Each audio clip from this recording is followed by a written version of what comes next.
만나고 헤어지는 모든 일들이 어쩌면 어린애들 놀이 같아. 슬픈 동화 속에 구름 타고 멀리 나르는 작은 요정들의 슬픈 이야기처럼, 그러나 우리들 알지도 못하고 울지만 사랑은 아름다운 꿈결처럼 고운 그대 손을 잡고 밤하늘을 날아서 자, 여러분 안녕하셨습니까? 이번 주에는 이제 계속 8장의 지난 주 강의에서 언급을 제가 얼핏 하긴 했는데, 8장의 내용이 사실은 일반적으로 다른 교과서에서는 3개의 새로운 독립적인 챕터를 한 번에 묶어버린 그래서 간단히 그렇게 될 일이 아닌데 해서, 어쨌든 현재 우리가 채택한 교과서의 진행 순서대로 근거하자면 이것은 계속해서 8장에 해당하는 내용이고, 이제 여기서 오늘 시간에 볼 내용은 지난 시간에는 이제 유사 분열에 이은 대비되는 감수 분열에 관한 세포 분열, 생식 세포들을 만들어내기 위한 생식 세포, 이제 배우체라고 하는 그 생식 세포들을 만들기 위한 그 세포 분열에 관한 내용이었었는데, 그것과 사실은 그것에 대해서 전혀 사실을 알지 못하던 그 시대에, 이것은 그러니까 영어로 얘기하면 이 트랜스미션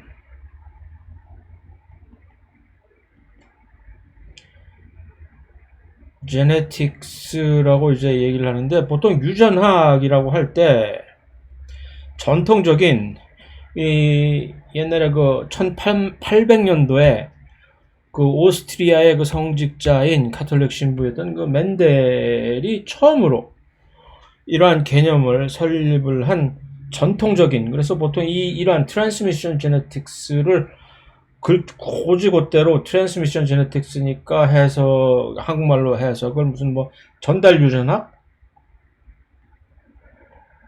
이렇게 해석을 해버리는 물론 책들도 있습니다만, 전달 유전학이라 일종의 전통 유전학이라는 얘기죠. 이것은 맨델이 처음에 창시한, 매우 중요하긴 하나 현대에 와서는 이 전통 유전학, 트랜스미션, 고전 유전학 또는 전통 유전학이라고 이제 일컫는 게 어쩌면은 훨씬 더 적절한 해석인 것 같은데, 고전 또는 전통, 트래디셔널한 전통 유전학이라는 이것을 토대로 해서 이 지난 주에 우리가 봤던 이것이 사실 무엇에 의해서 우리가 이런 식으로 관찰이 되는 것인가를 그 후대에 이것이 상동 염색체들이 분리를 해 가면서 나중에 배우체를 형성하고 다시 수정이 됨으로써 그 후손에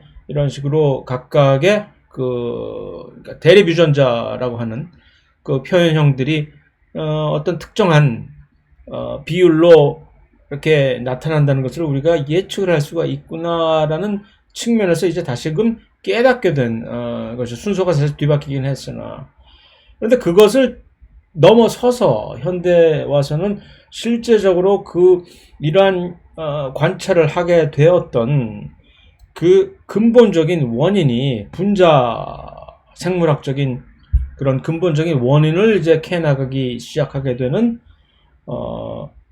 분자 유전학이 드디어 태동을 하게 되어서, 사실 요즘의 유전학을 다루게 되는 것은 거의 대부분 이런 분자 유전학적인 측면에서 실제적인 그 이유와 그 다음 그것을 어떻게 해결을 할 것이냐, 어떤 문제가 생겼을 때라는 것을 실질적으로 이렇게 접근을 할 수 있는 그러한 것이기 때문에, 물론 아직도 이제 이번 시간에 우리가 배울 고전 유전학을 완전히 내팽개치고 쓸모없는 어떤 정보라고 폄하하기에는 워낙 아직도 이것이 개입이 되는, 특히 농업 같은 경우에 필드에서 이제 여러 가지 품종들을 여러 개 선발을 할 때는 아직도 이러한 고전 유전학적인 측면에서 물론 거기에 새롭게 무슨 접목이 되는 여러 가지 기술들이 있긴 하나 계속 사용이 되고 있는 그러한 형편입니다. 어쨌든 그래서 그런 전통적인 그러한 유전학의 태동을 살펴보고 그것이 어떤 식으로 전개되고 왜 그것을 우리가 수학적으로 예측을 할 수 있는가에 관한 것을 살펴보는 것이 아마 주된 골자가 되지 않을까라는 생각이 듭니다. 그래서 지금 첫 번째 이 슬라이드에 왜 갑자기 뜬금없이 꽃이 지금 나와 있느냐, 꽃의 명칭이 지금 이 멘델의 유전 법칙이라고 하는 몇 가지 법칙이 도출이 되는 계기가 된 그 멘델의 고전 유전학을 처음으로 이제 설립을 하게 될 수 있게 된 그 재료 자체가 요 완두콩을 글씨 좀 잘 썼으면 좋겠네.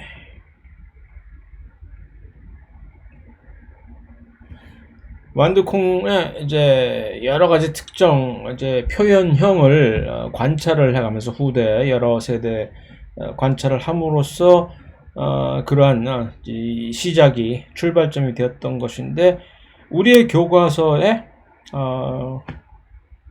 완두콩의 꽃 부분에 관해서 뜬금없이 이렇게 이것이 교과서에서 그대로 그러니까 유전자는 입자로 되어 있고 멘델의 법칙에 따라 유전이 된다라는 그래서 유전학의 초기 실험에서 두 가지 이론이 있다. 이거 역시 정확한 얘기가 아닌데 어쨌든 그러면 중간 유전설이라고 하는 모두 뜬금없는 중간 유전설이야. 배우자는 수정시 융합할 때 융합되는 유전 결정자를 가진다.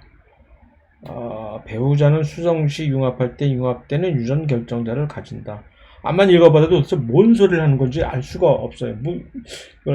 영어 해석을 잘못한 건지 아니면 원래 원문을 제가 직접 찾아보진 않았는데 제가 영문 버전도 제가 가지고 있어서 그 다음에 입자설 요것이 이제 멘델이 처음으로 유전에 관해서 올바른 이제 견해를 가지게 된 그 이론을 입자설이라고 사실 하지는 않고 좀 이따 이제 보여드리겠지만 좀 더 정확하게 얘기하면 입자 유전 이론이라고 아마 해야 될 것인데 어쨌든 각 결정자는 물리적으로 고유하며 수정시에도 온전하다. 이거 역시 뭔 소리야 도대체. 각 결정자는 물리적으로 고유하며 수정시에서 온전하다? 말이야 뭐야. 그래서 멘델은 가설을 검증하기 위해 과학적 방법을 사용하였다. 멘델이 어떤 가설을 미리 세우고서 그렇게 방법을 사용했다? 그거 역시 조금 희한한 얘기고 그래서 어쨌든 완두를 연구 대상으로 선택한 것은 맞는 얘기인데 그래 놓고 갑자기 뜬금없이 명칭이 이제 꽃의 명칭을 이렇게 교과서에서 꽃가루, 암술, 수술 다 좋은데 씨방? 이 원래 영문 버전의 요 똑같은 그림을 한국말로 바꾼 것인데 그것이 바로 이제 요 앞에 제가 일부러 그래서 열받아서 이걸 일부러 지금 그 영문 버전에 있는 슬라이드를 그대로 갖다가 준 것입니다. 거긴 분명히 오뷸이라고 되어 있어요. 명칭이 오뷸 화살표. 이거를 왜 누가 지멋대로 오뷸를 씨방이라고 이렇게 해석을 해서 그냥 뜨 갖다가 붙여놨는지 모르겠는데 이런 식으로 불행히도 우리가 배우는 이 생물학의 거의 모든 교과서들이 전부 영어로 쓰여진 영미권 사람들이 쓴 책을 번역을 해서 갖다 놓은 것인데 이것뿐만이 아니라 정말 말도 안 되는 오류들이 번역을 할 때 발생을 하고 있는 것이 참으로 많습니다. 문장 자체도 도대체 무슨 말인지를 읽어봐도 번역을 아주 개똥으로 해가지고서 해놓은 것들도 꽤 되고 그래서 어쨌든 뭐 그런 걸 일일이 다 지금 지적을 하면서 짜증을 내겠다는 얘기가 아니라 이것은 엄연히 좀 여러분들이 계속해서 교과서를 보신다면은 엄연히 이것을 C방이라고 이거 C방과 미씨는 엄연히 다른 두 개의 명칭이고 물론 그것에 대해서 이제 일반 생물학 2에서 좀 더 확실하게 배울 그러한 장이 새롭게 있습니다만은 들어가기 전에 일단 한번 이렇게 해보는 겁니다. 그래서 사실은 C방이라는 건 미씨를 이렇게 담고 있는 어떤 하나의 그 컨테이너 비슷한 거라고 생각을 하면 되는 것이고, 그래서 암술이라고 하는 것은 사실은 이 암술머리, 암술대, C방, 미씨 뭐 하는 식으로 이것이 전부 다 통틀어서 암술, 수술은 꽃밥, 수술대, 좀 더 정확한 명칭을 이렇게 여기서 지금 우리가 이것을 하나하나 다시 보고 갈 그러한 사안은 아니나 좀 기왕 말이 나온 김에 이것을 본다면, 원래는 요즘에는 그 암술에 관해서도 암술을 암술이라고 하지 않고 보통 심피라고, 그 심피에는 이런 식으로 암술대, 꽃가루관, C방, 미씨 이런 것들 다 포함해서 전체적으로, 그럼 암술과 심피는 뭐가 다르냐라고 얘기를 했을 때 거기에 다른 점이 있긴 한데 약간 다릅니다. 약간 다른데 그거 자체를 뭐 굳이 여기서 구분할 필요는 없는 것이고, 일반적으로 암술이라는 그 용어보다는 심피, 영어로 카펠이라고 원어로 하는데, 그런 용어로 훨씬 더 이제 선호를 해서 사용을, 추세 자체가 그렇게 되었다라는 얘기입니다. 괜히 쓸데없이 열받았나? 자, 그래서 본론으로 들어가서 이 멘델 1800년대에 사셨던 분입니다. 그래서 언급했듯이 트랜스미션 제네틱스라고 하는 최초의 유전학의 개념을 창시하신 분이고, 그게 무슨 소리냐 하면은 그 전까지는 이러한 이론이 없었는데, 예를 들어서 유전하면은 자식이 생겼다. 엄마와 아버지가 가지고 있는 유전자를 반반씩 섞어가지고서 이렇게, 그러니까 반씩 대충 그 혼합형, 그것이 바로 유전 현상이다라는 것이, 이 멘델이 그렇지 않아, 유전은 분리가 할 수 있는, 유전이라는 것은 말이지 뭔지는 모르지만 그 유전자라는 것이 각각의 분리가 가능한 개별적인 어떤 인자라는 것을, 팩터에 의해서 이것이 주관이 되어진다는 것을 최초로, 그러니까 그 기존의 당대 이론들은 마치 물처럼 파란 물, 빨간 물이 섞여가지고서, 파란 물, 빨간 물이 섞이면 또 어떤 색이 보라색 물, 중간, 그런 것이 되는 것처럼 유전이 그렇게 흘러간다라고 생각을 했었는데, 멘델은 그에 동의하지 않고, 새로운 개념을, 올바른 새로운 개념을, 그것을 우리는 이제 particulate, 어떤 분리, 개별적으로 분리가 가능한 입자라는 뜻에서 이제 particulate inheritance theory라고 원래 이렇게 부르게 되었는데, 그것을 그냥 그렇다면 한국말로 해석을 하게 되면 particulation, 그러니까 입자라는 것이 될 것이고, 입자 유전 이론이 되겠죠. 그래서 당대에 그 섞여서 이제 거의 중간적인 어떤 이 성질을, 양친의 중간적인 형태의 성질을 자손들은 이제 표출을 하게 된다, 유전 현상에 의해서 라는 그 이론은 blend라고 해서 섞는다는 뜻입니다. blend. 그래서 이 blending inheritance theory, blending이니까 이것을 제대로 해석을 하면 혼합 유전이라고 해야죠. 그것은 뭐 중간 유전? 무슨 소리인지는 알겠으나 그렇게 해석을 하면 좀 희한하죠. 차별되는 새로운 유전 개념을 설립한 것에 의의를 둘 수가 있습니다. 그래서 이 개별적으로 이렇게 분리가 가능하다는 얘기는 무슨 얘기냐면은, 우리가 지난 시간에 보았던 이 감수 분열 시에 상동 염색체들이 하나씩 딱딱 분리를 하잖아요. 딸 세포로. 제1 감수 분열 시에 이미 벌써 상동 염색체 쌍이 분리를 해서 들어가 버리니까, 그러면서 이제 반수체가 그때 벌써 생성이 되어 버리는 것이니까, 그 다음에 다시 수정을 통해서 이배체가 복원이 되고, 그래서 분리했다가 다시 결합했다, 분리했다가 결합을 하면서 그 자손들이 분리했다가 결합하는 순간에 이제 각각의 무작위로 상동 염색체들이 수정 시에 다시 재결합을 했을 때 양친의 어떤 특강 성질이 어떤 식으로 자손의 소위 말하는 그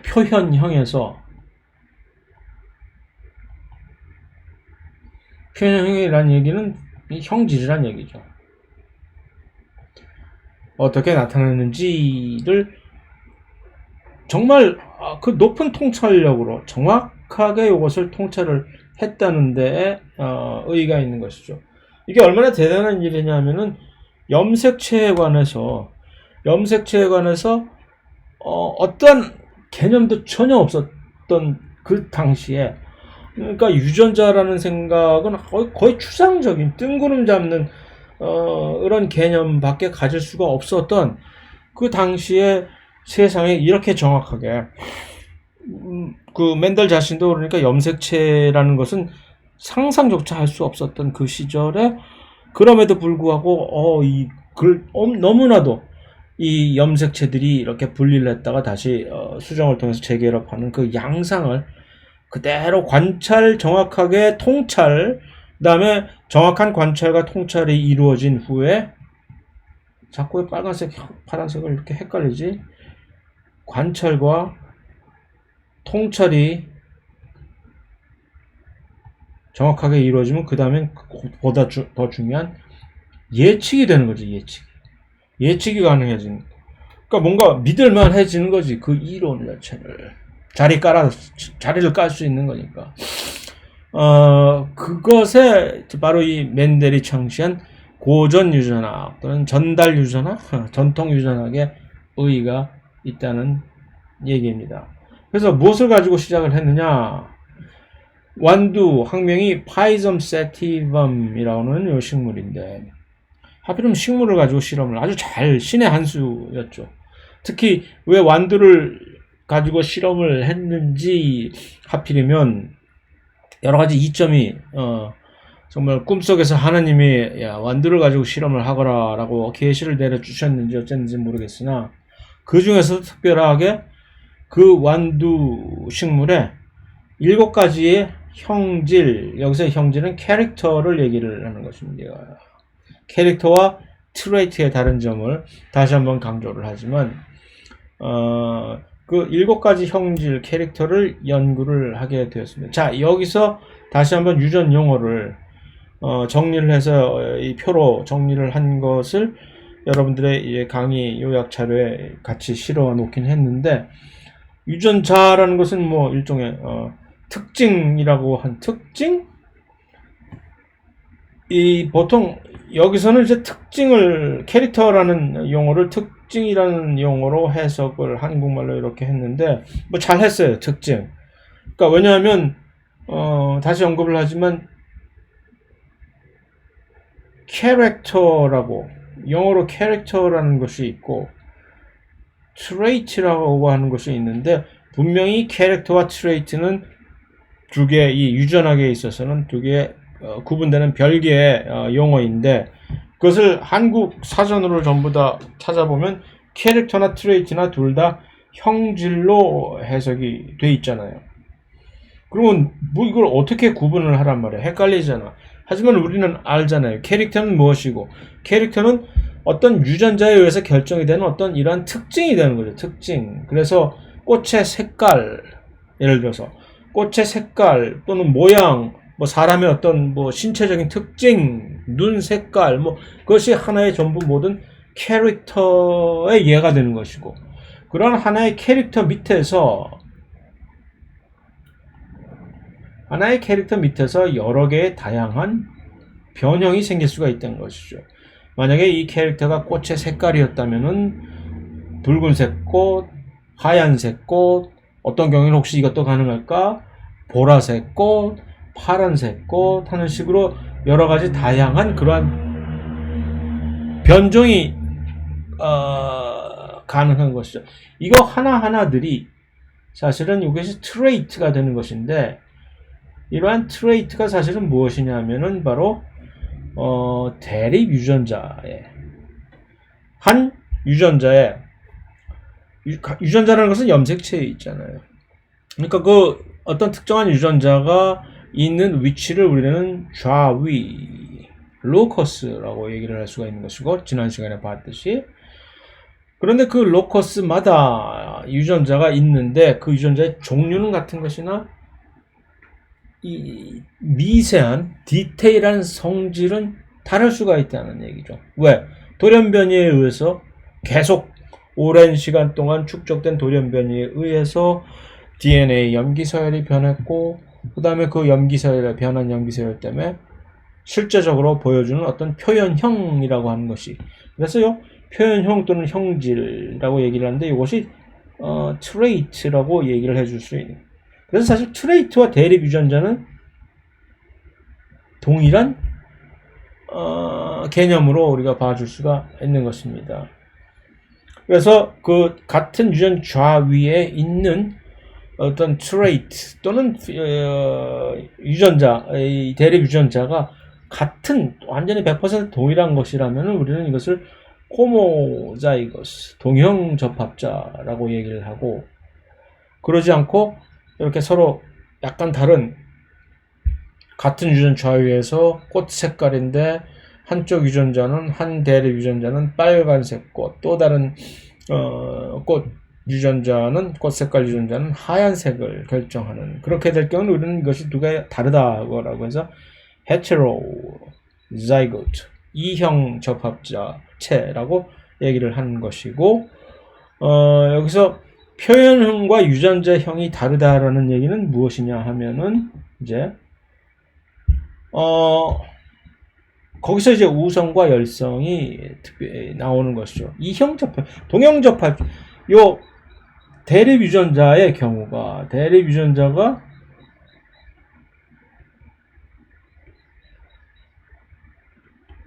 동형 접합자일 경우는 아무 문제가 없어요. 그냥 그대로 둘 다 똑같은 거니까.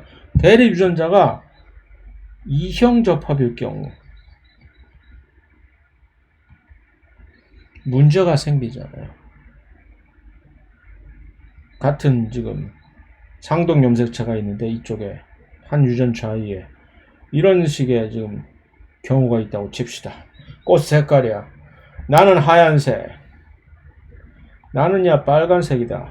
그러면 이렇게 이러한 것을 가지고 있는 어떤 개체는 꽃 색깔에 있어서 바깥에 꽃이 있다고 칩시다. 꽃이 여기에 꽃이 있으라, 꽃이 있으라. 이렇게 되면 띠띠띠띠띠띠 반반해서 양념 반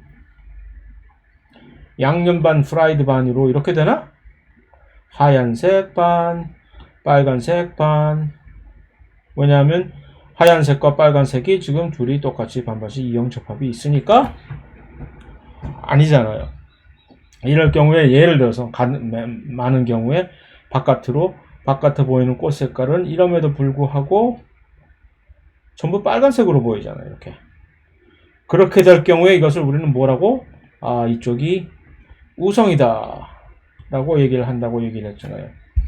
그래서 왜 어떤 대립 유전자에서 어떤 대립 유전자는 우성이고 어떤 대립 유전자는 열성이냐라고 하는 것을 이제 그 이유가 기능적인 연관성을 가지고 설명을 했었잖아요. 그랬을 때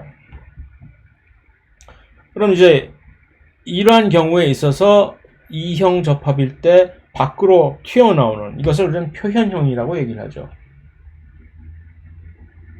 영어로 phenotype이라고 하는 이 표현형이 밖으로 나타내는 그러한 대립 유전자를 표현형으로서 밖으로 나타나는 경우를 이형 접합일 때 우리는 이것을 우성이라고 얘기를 하고 표현형으로 나타나지 않고 이제 숨겨져 있는 것을 이런 경우를 우리는 열성이라고 얘기를 하는 것이고 그랬을 때 그러면 이 꽃 자체는 표현형 자체는 지금 빨간 꽃이지만 실제적으로 이들의 유전자의 형태를 보면은 이것을 우리는 유전자형이라고 얘기를 하죠. 영어로 genotype. 상으로는 이것이 각각의 하얀색과 빨간색 대립 유전자 트레이트의 이형 접합자라는 얘기죠. 그것을 이제 여기서 이렇게 이 표로 정리를 한 것입니다. 그래서 맨델 자체는 그러한 완두의 7개의 그러한 소위 말하는 특징이라고 할까? 캐릭터. 형질 대신에 특징이라고 씁시다. 그래, 특징. 그 7개의 캐릭터를 이렇게 색깔, 모양, 콩 껍질의 색깔, 모양, 콩 깍지의 색깔, 모양, 꽃이 위치가 어디에 붙어 있느냐 해서 이것이 줄기 끝에 이런 식으로 이제 붙어 있느냐, 아니면 바깥으로 이제 옆에 붙어 있느냐, 그 다음에 줄기 길이가 크냐 작으냐 뭐 하는 이 7개의 특별한 캐릭터를 선택을 해서 이 관찰을 하게 된 것이죠. 그래서 그 세대를 걸쳐서 이 각각의 그 유전자 7개 서로 다른 유전자가 되는 것이겠죠. 그것이 후대에 어떻게 교배를 시켰을 때 각각의 서로 다른 대립 형질을 가진 두 개의 양친을 교배를 해서 그 다음에 후손이 어떠한 식의 어떤 표현형을 나타내는지를 계속 탐구를 한 것이죠. 맨델이 어째서 완두를 자신의 유전 실험의 재료로 사용한 것이 신의 한 수였느냐라는 것에 대한 설명들이 여기저기서 이제 물론 나오는데, 그러니까 뭐 사실 그것은 실험을 누군가 하고자 하면은 정말 바보가 아닌 다음에야, 아니면 또 다른 어떤 특정한 경제적인 이제 실리적인 이유가 있지 않고서야 실험 자체를 가능하면 이 짧은 시간 내에 훨씬 더 많은 이 세대의 유전 실험을 거칠 수 있는 것이 좋다고 누구나 생각을 하겠죠. 그러한 관점에서 그때 당시에 맨델이 수도원에서 성직자 생활을 하면서 가장 가용을 할 수 있었던 좋은 그런 재료가 완두였었다는 뭐 그런 정도의 얘기지 뭐. 그 다음엔 그 중에서도 특별하게 요 7가지 형질, 조금 전에 우리가 봤던 하필이면 맨델은 어쩌자고 그 7가지의 그 형질, 요 형질은 지금 특징을 얘기하는 거예요. 캐릭터. 이것을 선택을 했을까? 이거야말로 정말 신의 한 수가 아닐 수 없었던 것인데, 이것이 무슨 중간 긴가민가 애매모호한 그러한 특징을 선택한 것이 아니라 뭐 아니면 디지털을 아날로그식의 어떤 이 중간 계층에 구분하기가 매우 힘든 그러한 표현형을 가지고 있는 이 캐릭터를 선택을 했었다면 실험하기가 참 문제가 참 고생이 많았을 텐데, 희한하게도 아주 깔끔하게 이거 아니면 저거 이런 디지털 개념을 가지고 있는 7가지의 캐릭터를 정말 기가 막히게 선택을 한 게, 그게 실험이 성공할 수 있었던 정말 대표적인 이유라고 할 수가 있는 것이죠. 그래서 예를 들어서 꽃 색깔이 두 양친이 아주 대조적으로 이 보라색 꽃 색깔과 이렇게 여기서 하얀색 꽃 색깔이 이렇게 있는 그 둘 중에 그 두 양친의 많이 있고 중간에 어떤 또 다른 이상한 것이 잡다한 또 특별한 표현형이 들어가 있지 않은 그러한 캐릭터를 선택을 했다는 것이죠. 이 꽃의 이 위치도 마찬가지고 종자의 색깔이나 이 모양 역시 마찬가지고 다 그렇다는 거죠. 7가지가 전부 다. 그래서 이 어떤 중간적인 어떤 형질이 전혀 들어있지 않은 그러한 특징을 선택을 했었기 때문에 결과 자체의 모호성이 들어갈 여지가 없었던 거죠. 이게 그다지 그렇게 어렵지 않은 일처럼 보일지 모르나, 맨델 혼자서 그 시대에 이런 실험을 한 게 아니라 여러 사람들도 뭐 그때 당시 일종의 트렌드였던 모양인지 뭔지는 모르지만 요즘 비트코인 투자처럼 다른 여러 사람들도 역시 비슷한 일을 많이 벌려 놓았으나 그들은 죄다 다 실패를 한 이유가 왜 이들은 모호한 형질을 선택을 했을까? 제밥에 관심이 있어서 연불보다는. 그러니까 훨씬 더 이 경제적인 이득의 염두를 두고서 그러니까 이제 뭐 무게나 수량성 이들의 결국 목적은 어디 있겠어요? 이런 유전적인 실험을 통해서 어떻게 하면 내가 훨씬 더 수량성이라는 얘기는 얼마나 생산성이 높다는 얘기죠. 같은 하나의 식물에서 얼마나 많은 열매가 맺히느냐라는 그런 수량성을 얘기하는 건데 그것이 많은 어떤 그러니까 형질 자체에 내가 개발을 하고자 하는 형질이 이런 수량성을 훨씬 더 많이 만드는 형질 또는 훨씬 등치가 큰 그런 식물을 만들어내는 비단 식물에만 이것이 적용되는 것이 아니라 동물 그 농가에서 기르는 가축 같은 그런 경우에도 이것이 똑같이 적용이 될 수가 있겠지요.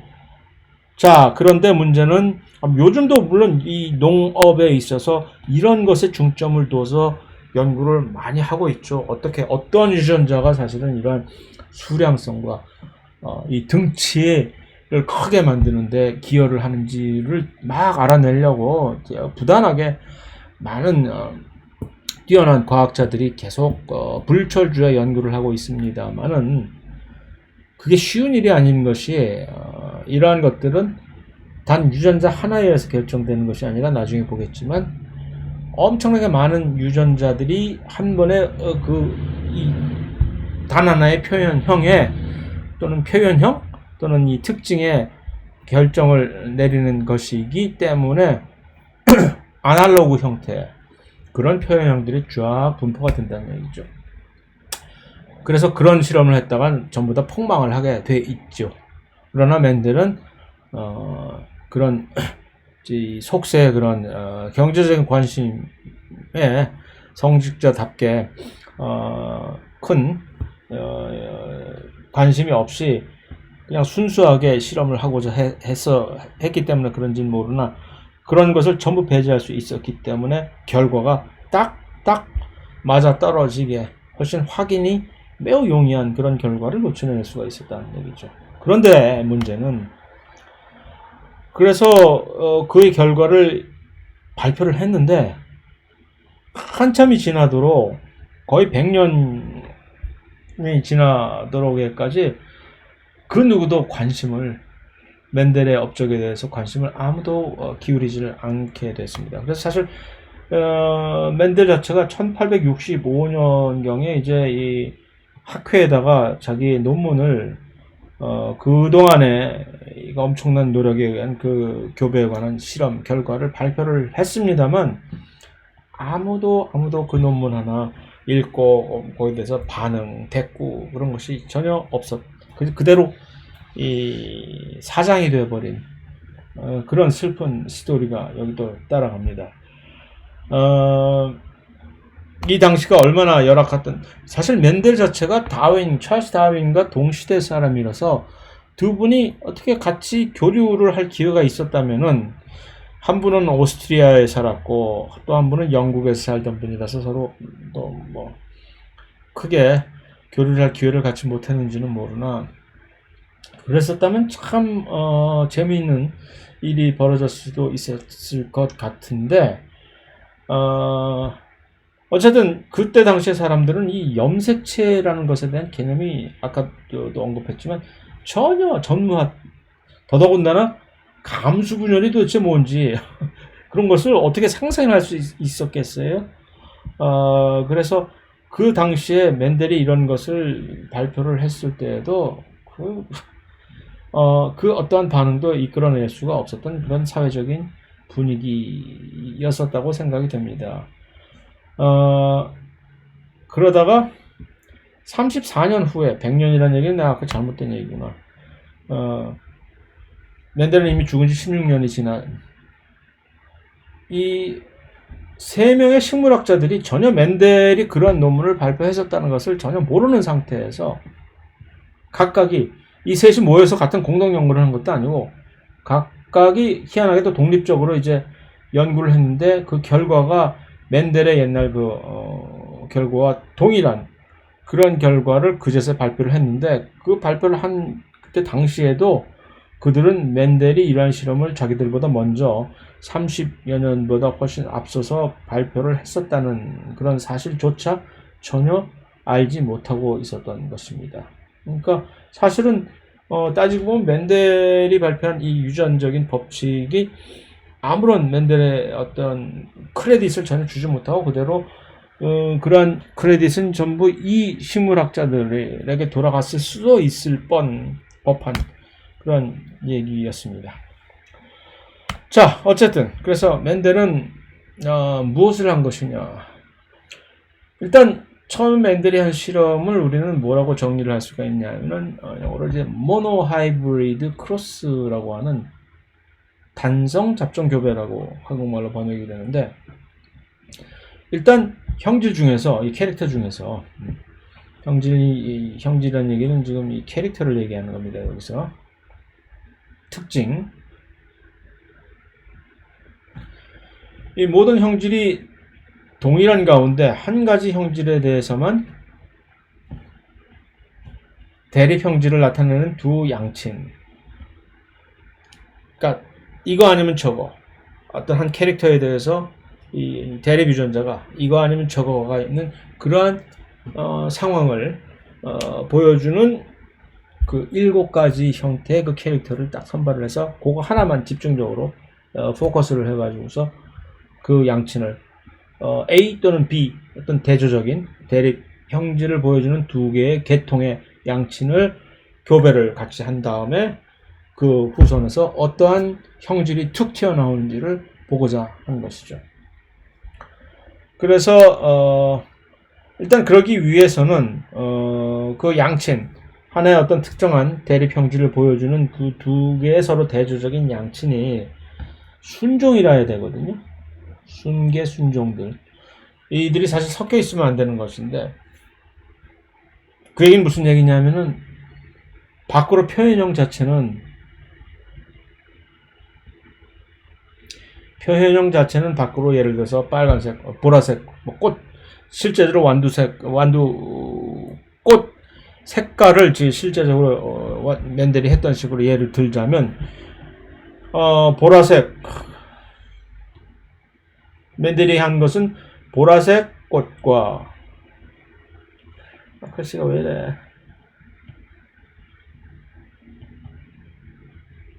보라색, 그 다음에 하얀색, 흰색 꽃, 그 두 가지 꽃의 양친을 이런 식으로 교배를 해서 이 자손이, 첫 번째 자손의 꽃 색깔이 어떻게 되는지 뭐 이런 식으로 한 건데, 만약에 이 밖으로 표현형 자체가 보라색일지는 모르나 사실 이 안에 유전자형 자체가, 유전자형이 이형 접합이었다면, 그러면 이 결과에 사실은 큰 혼란을 가져다 주게 되는 거거든요. 그것도 그러니까 어떻게 참 기가 막히게 피해간 거죠.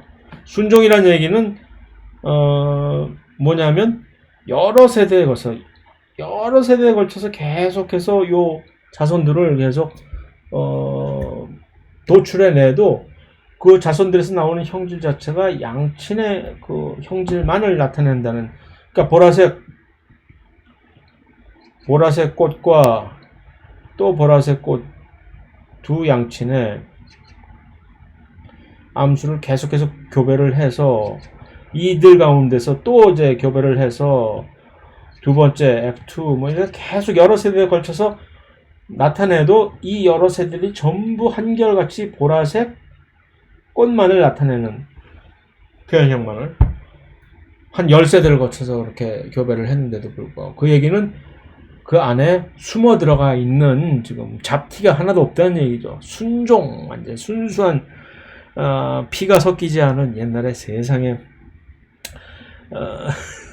제가 초등학교 다닐 때만 해도 교과서에 무슨 말이 실렸었냐면은 대한민국, 그것도 자랑이랍시고, 우리나라는 뭐 절대로 피가 섞이지 않은 순수한 혈통을 자랑하고 있고 어쩌자고, 뭐야 나치 독일이야 뭐야 세상에. 그렇게 참 정신적으로 열악했던 세대를 저는 살았었는데, 말하자면 그렇다는 얘기죠. 피가 하나도 섞이지 않은 그러한 두 개의 종류의 순종만의 양친을 교배를 시작을 해서, 다만 그 두 개의 순종 양친들이 지금 현재 대립전자의 형태에 있어서 서로 완전히 대조가 되는 그런 두 개의 순종이죠. 그러한 형태를 골라서 계속 교배를 했다는 얘기입니다. 그런데 결과가 보니까 놀랍게도 일단 첫 세대에서 첫 번째 세대의 자손입니다. 이것을 F1이라고 하는 이유는, F는 여기서 the filial이라는 자손의 뜻에서 first filial이라는 뜻에서 F1이라고 얘기를 하는데, 일종의 잡종인 거죠. 얼핏 생각하면 보라색 꽃과 하얀색 꽃을 합쳤으니, 혼합 유전 이론에 의하면은 보라색과 하얀색의 어떤 섞인 형태의 옅은 보라색의 꽃이라도 혹시 나와준다면 모를까. 그것도 아니고 그도저도 아니고 둘이 섞었으니까 그나마 어쩌고 그래도 서로 민주적으로 다수결에 의거해서 반반씩, 반은 보라색 꽃, 반의 어떤 자손들은 하얀색 꽃, 이렇게라도 나와주던가. 그런데 이것이 아니라 하나만이, 한쪽의 대립 형질만의 F1에서 완전히 도배를 해버리는 것이죠. 아무리 하여도 이것이 웬일일까? 그래서 예를 들자면 그 결과를 이제 요약을 하자면은 이렇게 된 것이죠. 꽃 색깔에 관한 부모의 양친 세대에서 이 자주색의 순종, 자주색 꽃을 나타내는 이 순종과 흰색 꽃을 나타내는 순종을 계속 교배를 시켰는데, 첫 번째 그 자손에서는 모두 다 자주색 일색으로 나와준다는 얘기죠. 꽃의 위치가 이제 터미널에 있느냐, XCR에 있느냐 하는 그런 형태에서도 한쪽 형태만, 종자 색깔 역시 한쪽만, 종자 모양 역시 한쪽만, 뭐 이런 식으로. 자, 이제 우리는 이것이 무엇인지를 알죠.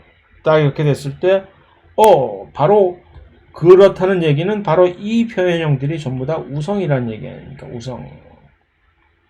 그죠? 그건 좋은데 멘델은 여기서 끝내지를 않았다는 게 사실 더 중요한 것이죠. 근데 이 우성을 쫙 나타나는 이 F1 자손들끼리 두 번째 교배는 이들을 자가수분을 시킨 거죠. 자가수분. 셀프를. 이들 각각의 개개인을 서로 다시 재교배를 시켜서 재투자를 했다라고나 할까? 그랬더니 두 번째 세대인 요 F2 세대에서는 갑자기 중간에 사라졌던 안 보였던, F1에서는 전혀 보여지지 않았던 그 또 다른 표현형이 이제서 나타나기 시작한 겁니다. 인제사. 좀 느리네. 그런데 나타나긴 나타나는데 이 숫자를 헤아려 보니까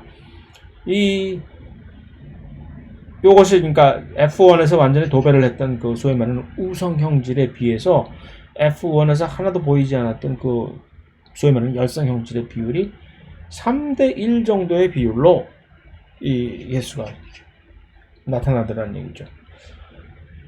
자, 이제 거기까지가 이제 데이터야. 그 데이터를 어떻게 해석을 하고 요것을 그 데이터를 근거로 해서 무엇을 도출해낼 것이냐가 중요한 것인데, 멘델은 어떤 식으로 해석을 것을 하였느냐. 그래서 바로 그 멘델의 단성 잡종 교배를 통해서 멘델은 두 가지의 법칙을 새롭게 도출을 해내는 것입니다. 하나가 바로 이 분리의 법칙이라고 해서 Principle of Segregation. 뭐가 분리가 된다는 얘기냐. 그러니까 바로 이 분리가 가능한 개별적인 discrete한 factor. 유전자라는 것은 그냥 물처럼 섞였다가 물처럼 섞인다는 개념이 무엇이 문제가 됩니까? 한번 섞이면 재분리가 안 되잖아요. 그것이 아니라 내가 해보니까 F1에서는 전부 없어졌던 것 같은 그 하나의 특정 표현형이 F2에서 다시 쭉 하고 기다렸어? 하고 나오더라는 얘기죠.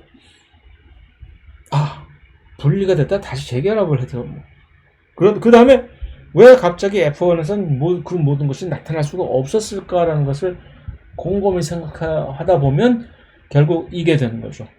우열이 여기서 뭔가 둘 중에 두 인자 간의 어떤 이 상하 관계가 갑을 관계가 형성이 되나 보다. 그래서 이제 그것을 law of dominance라고 얘기를 하는데, 그래서 그 우성 형질과 열성 형질 자체가 각각의 인자에 의해서 결정이 되는데, 그 인자란 무엇이냐? 유전자인데 바로 그 인자라고 맨델이 봤던 것은 그 대립 유전자라는 얘기죠. 그래서 이 완두콩의 색깔을 결정하는 두 대립 유전자, 예를 들어서 그러면 노란색 완두콩 종자, 초록색 완두콩 종자, 둘 중에 우리는 무엇이 우성인지 알죠. 노란색이 우성이었잖아요. 그죠? 그랬을 때 이것이 왜 갑자기 사라졌다가 다시 나타났다가 하는가 할 때, 그것을 설명하기 위해서는 그 어떤 이 대립 유전자, 어떤 형질을 결정해주는 인자를 한 개체가 하나만 갖고 있는 것이 아니라 한 쌍으로 가지고 있다라고 해석을 해버린 거죠. 이 한 쌍, 상동 염색체 아닙니까? 그죠? 상동 염색체. 그러니까 이 한 쌍을 가지고 있는 것이 이 생식 시에, 이 교배 시에 떨어져 나가서 각각의 배우체를 형성할 때 떨어져 나가서 분리가 됐다가 배우체들이 다시 수정을 할 때 다시 재결합을 한다는 식으로 그것을 끼워 맞추면 이것이 퍼펙트하게 make sense가 된다는 얘기죠. 그래서 그것을 오늘날의 관점에서 이렇게 다시 복기를 하자면, 이 게미트, 배우자를 형성하는 과정에서 형질들의 대립 유전자의 쌍들이 분리를 했다가, 왜? 상동염색체니까 분리를 했다가, 그러니까 이 반수체가 됐다가 그 반수체 배우자들이 나중에 수정을 해서 다시 이배체가 복원이 되면서 이제 다시금 어떻게 새로운 질서를 확립을 할 수 있는 기회가 오게 된다는 얘기죠.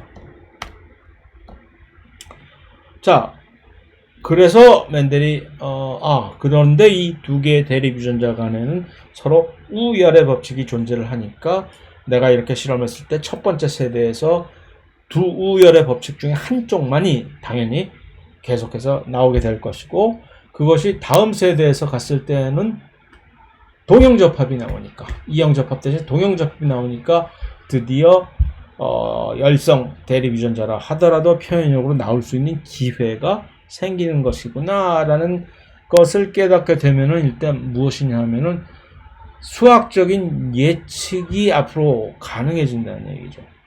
그래서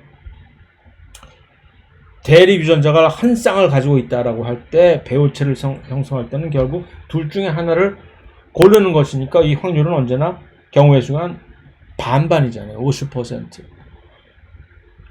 그 다음에 그 50%의 확률을 가지고 이거 아니면 저거를 뽑아서 나중에 수정을 통해서 다시 두 대립 유전자가 결합을 했을 때, 그러면 어떠한 확률로 그러니까 어떤 확률로 각각의 특별한 형질이 표현형으로 나타날 것인지라는 것이 확률적으로 예측이 가능하다는 얘기죠. 물론 실제적으로는 이와는 조금 다른 양상이 보일 수도 있으나, 그러니까 동전을 던져서 앞면과 뒷면이 나올 확률이 각각 50%라고 해도 10번을 던졌을 때 10번 중에 9번이 사실 전부 다 앞면이 나올 수도 있는 얘기죠. 실제적으로. 그러나 그것을 1000만 번을 하게 되면은 아마도 계속해서 반반씩으로 확률이 근접하게 될 것이다라는 것이 바로 우리가 알고 있는 그런 수학적인 예측 법칙 아니겠습니까? 그래서 그것을 이제 표현을 하는 것이 바로 예를 들어서 각각의 인자에 대해서 우리가 두 개, 한 쌍의 대립 유전자를 가지고 있다는 것을 인정을 하기만 한다면, 예를 들어서 완두콩의 지금 모양입니다. 이건 완두콩 종자의 모양.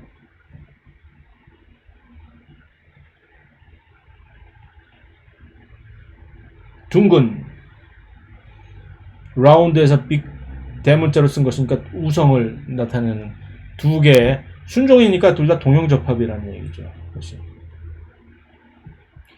순종으로 열성 동형접합. 그래서 이것은 주름진 이 두 개의 양친을 순종인 양친을 교배를 하면 이쪽에서는 모든 경우에 있어서 이 대립유전자가 한 종류, 이 둥근 종자 모양을 표출하는 대립유전자밖에 나올 길이 없고, 이 양친에서도 주름진 모양의 대립유전자, 종자를 나타내는 대립유전자밖에 나올 길이 없기 때문에 이것이 이제 배우체가 형성이 될 때 발생하는 얘기죠. 배우체. 그러면 이 두 개의 배우체들, 이것이 뭐 암술과 수술이 됐든 꽃가루와 무슨 암술이 됐든지 간에 이렇게 해서 교배를 하게 되면은 모든 1세대 자손에서는 이것이 전부 이형접합이잖아요. 하이브리드가 이형접합이니까 이럴 때, 이 이형접합일 때 우리는 우열의 법칙이 적용이 된다라고 하는 것을 이제 멘델이 일단 가정으로 깔아놓은 것이죠. 그래서 이렇게 되면 우열의 법칙이 적용하니까 실제적으로는 유전자형이 지금 현재 유전자형 자체는 이형접합이나 표현형으로서는 우성형질을 나타내는 이 둥근 종자 모양이 나올 수밖에 없다는 얘기죠.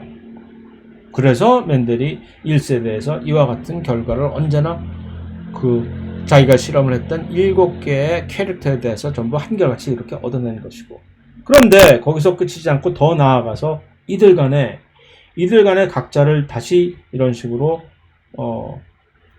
배우체들을 만들어 가지고서 이제 다시 교배를 그 다음 세대를 위해서 했을 경우에, 자, 이제는 처음에는 이 양친이 전부 순종이었잖아요. 호모자이거스, 동형접합이었는데, 이제는 이들 양친이 처음에 시작하는 이 양친들이 모두 지금 이형접합이란 말입니다.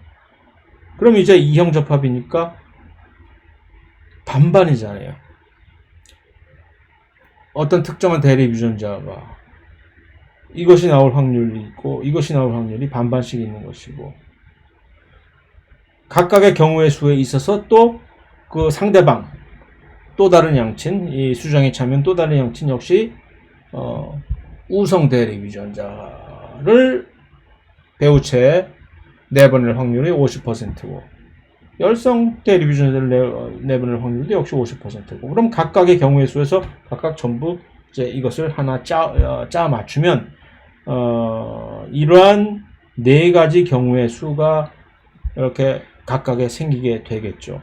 그런데 그것을 전부 상황 정리를 해보면 제2세대에서 결과가 어떻게 나오는 것이냐. 이 경우 표현형 자체로는 둥근, 이 경우 이형접합, 유전자형으로는 이형접합이겠으나 표현형으로는 그대로 우성형질이니까 둥근. 이 경우도 마찬가지고, 오로지 유일하게 갑자기 이 처음 태초의 이 열성 양친 표현형이 뿅 하고 나타날 경우는, 이 경우에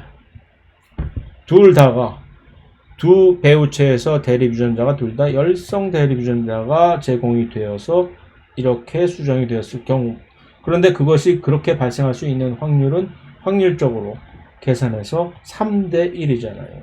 그러니까 그러한 결과가 나올 수밖에 없었다라는 얘기인 것이고, 이것이 바로 멘델이 이제 그 다음에 확인을 한 후에 확립을 시킨 유전 법칙의 일종의 매력이라고나 할까, 이런 식으로 이제 예측이 가능해지는 것이죠. 자, 그래서 우열의 법칙 이미 다 설명을 했겠지만, 이제 서로 다른 대립유전자가 쌍을 이렇게 이룰 때 우리는 이것을 이형접합자라고 하고, 이형접합자일 때는 이제 표현형과 유전자형 자체가 다르겠죠. 물론 우열의 법칙이 적용이 되니까. 그래서 우성은 이제 이형접합자 상태에서 표현형으로 나타내어지는 대립유전자가 유성이고, 열성은 가리워지는 것이고, 동형접합자일 때는 이런 것이고, 그래서 우성, 열성, 동형접합자가 있는 것인데, 특히 우리는 열성 동형접합자에 대해서 조금 주목을 해줘야 됩니다. 열성 동형 접합자가 생겼다라는 얘기는 이 열성 동형 접합자 표현형의 관점에서 우리가 열성 대립 유전자가 밖으로 나온다라는 얘기는 열성 동형 접합자일 때에만 나온다는 얘기죠. 그러니까 다시 말해서 이 열성 표현형은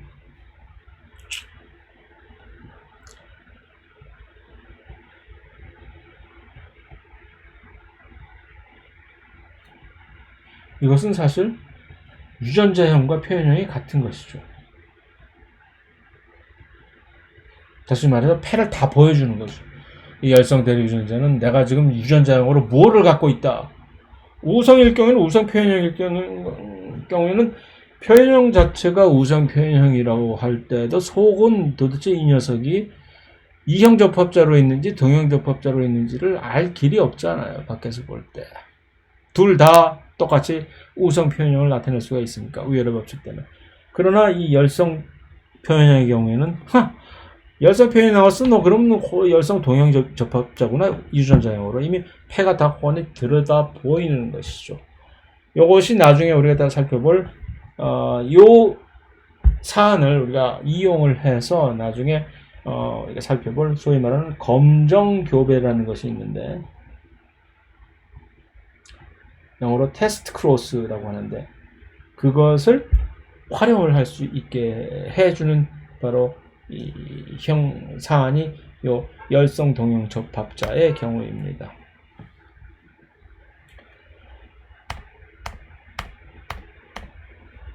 자, 그런데 그러면 특정 대립 유전자가 우성인지 열성인지의 여부 자체를 어떻게 결정이 되는지를 잘 한번 우리가 고찰을 한번 해봅시다. 특정 대립 유전자가 그래 어떻게 라고 얘기했습니다. 어떻게 무엇이라고 얘기를 하지 않고 특정 대립 유전자가 딱 생겼어. 이형 접합자일 때. 근데 왜 하필이면 이 대립 유전자는 또 상대적인 그 대립 유전자에 대해서 소위 말하는 우성이 되느냐는 얘기죠. 내가 우성이 무엇이고 열성이 무엇이냐라고 묻는다면은 이형 접합자일 때 밖으로 나타내는 대립 유전자가 우성이고 숨겨져 있어 표현형으로 나타나지 않는 것이 열성 대립 유전자입니다 라고 얘기를 할 수 있겠으나 그것을 지금 묻는 게 아니잖아요. 어떻게 왜라고 지금 why를 묻고 있잖아요. 지금 why를 그것에 대해서 한번 고찰을 해봅시다.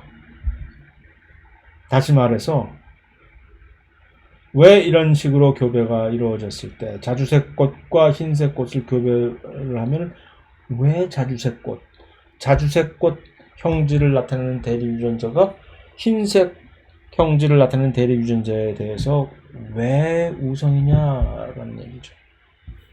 똑같은 얘기로 같은 맥락으로 이 꽃이 옆에 열리게 되는 이런 측면형 꽃과 꽃이 맨 끝에 열리게 되는 정단형 꽃이라고 얘기를 하는데 그럴 때 왜 측면형 꽃이 정단형 꽃에 대해서 우성이냐 라는 식으로 도대체 왜 자 일단 그것을 이해를 하기 위해서 먼저 이것을 우리는 확인을 해야 됩니다. 대립 유전자의 유래 어떻게 생겨난 것이냐. 원래 유전자가 있었다고 칩시다. 이 모든 형질은 지금 유전자에 의해서 결정이 되는 거죠. 그렇죠? 이 캐릭터는 누가 결정을 해줍니까? 어떤 특정한 유전자가 캐릭터를 결정을 해주잖아요. 특징 또는 형질. 그럼 그 캐릭터 중에서 여러 가지 특별한 트레이트, 대립 유전자가 나타내주는 그런 형질이 나오는 것인데 그게 왜 그렇게 하나가 아닌 여러 개가 생기는 것이냐. 돌연변이가 생겼기 때문에 그런 것이죠. 원래 유전자에 돌연변이의 결과로 어떤 또 다른 양상을 보여주게 되니까. 그렇다면은 그렇게 해서 돌연변이가 생겼을 때 그러니까 모든 대립 유전자들은 사실은 돌연변이의 결과입니다. 그런데 그 돌연변이가 생겼는데 그 결과로 원래 정상적으로 어떤 기능을 제공해 주던 기능적인 측면에서 봤을 때 어떤 유전자가 기능을 잃어버렸다. 아무 쪽에도 쓸모없는 일을 못하게 되는 거죠. 그렇게 되면 그 대립 유전자는 열성 대립 유전자가 됩니다. 왜? 그게 되는 거예요. 기능을 계속 하고 있던 대립 유전자가 옆에 있으면 그것이 바로 이형 접합이 되는 거예요. 그러면 내가 커버를 해줄 수가 있잖아요. 내가 너 일 못해? 내가 대신 해주면 되잖아. 그러니까 내가 일을 계속 해주니까 밖으로 나타나는 것이죠. 자, 이쯤에서 우리가 옛날에 봤던 이 암, 종양,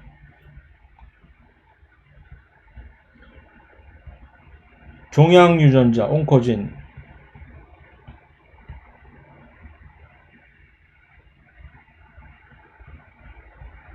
종양 억제 유전자,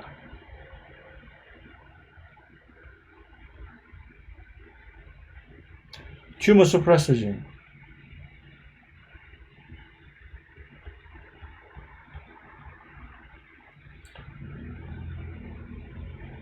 그것의 예를 우리는 자동차,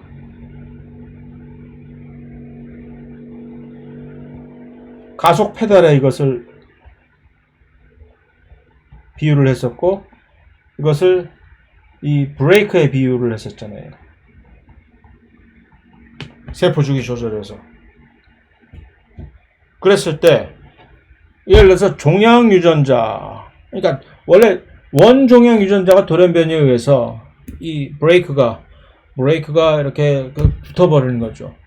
그래서 돌연변이라고 칩시다. 이거 우성 돌연변이입니까? 열성 돌연변이입니까?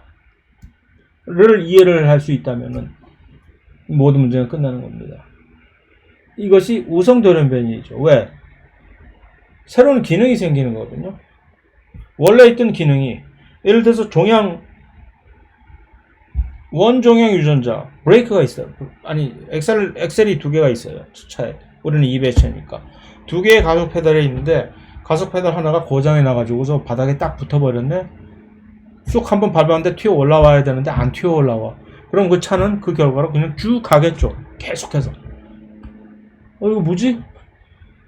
또 다른 우리가 이제 2배차니까 가속 페달이 두 개가 있어요.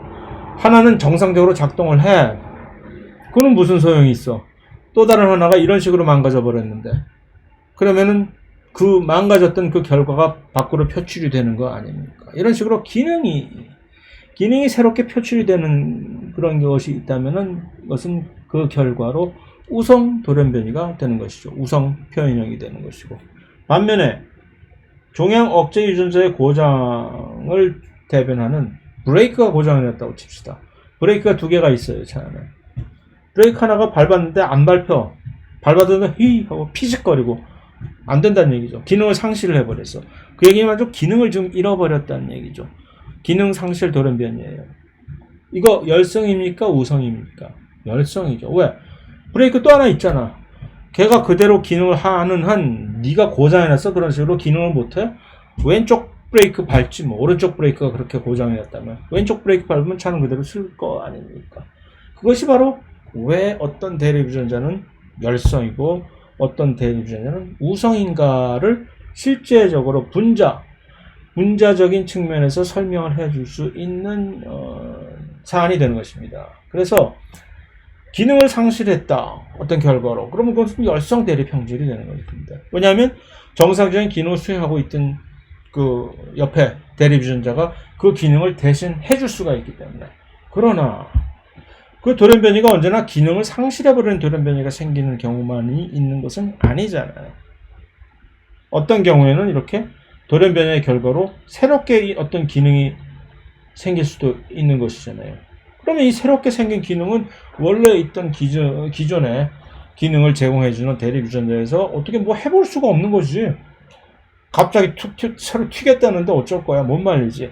그래서 그것은 새롭게 표현형으로 나타나게 되니까 우성 대립 형질이 되는 것이죠. 또한 어떤 돌연변이가 생겼는데 그 돌연변이의 결과로 해서 기존의 유전자 기능을 방해를 해버려요. 그럼 이거 역시 기존에 있는 기능을 완전히 없애버리는 거니까 우성 대립 형질이 되는 것이죠.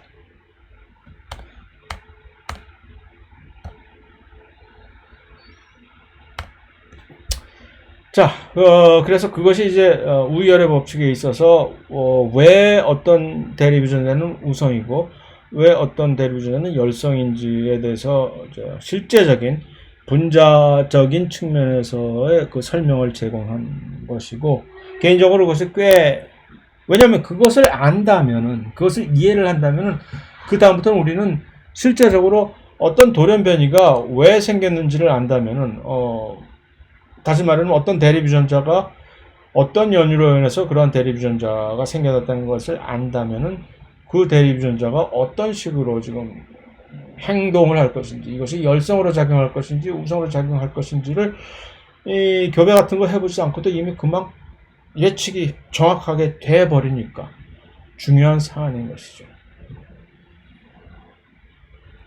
자, 유전 교배 결과를 예측을 할 때 수학적으로 이제 좀 전에 얼핏 보긴 했으나 퍼니스 사각형이라는 것을 활용을 해서 하는 경우가 있고, 또 확률적으로 이제 그냥 머릿속에서 계산을 해서 하는 경우 두 가지가 있는데, 이것에 대해서는 이제 다음 세션에서 좀 더 계속해서 나가도록 하겠습니다.